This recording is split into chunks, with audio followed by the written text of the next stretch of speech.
मुख्यमंत्री देवेंद्र फडणवीसांची प्रकट मुलाखत झाली आणि यावेळी त्यांनी अजित पवारांवरती निशाणा साधलाय।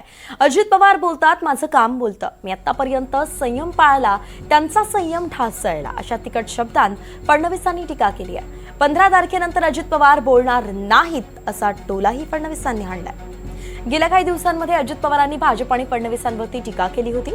फडणवीसांनी एवढ्या तिखट शब्दांत अगदी पहिल्यांदाच अजित पवारांवरती निशाणा साधलाय।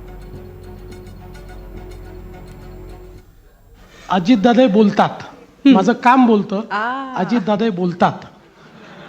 पण मला या ठिकाणी सांगितलं पाहिजे की खरं म्हणजे मी असं सांगितलं होतं की जिथे आपण लढतो तिथे आपण मैत्रीपूर्ण लढती असं समजूया आणि एकमेकावर एकमेकाच्या पक्षावर टीका करू नये। मी आत्तापर्यंत तो संयम पाळला आहे, त्यांचा संयम थोडा ढळला आहे। कदाचित निवडणुकीतली परिस्थिती पाहून दादांचा संयम जरा थोडासा कमी झालेला मला वाटतोय, त्यामुळे ते बोलतायत, पण 15 तारखेनंतर नाही बोलणार।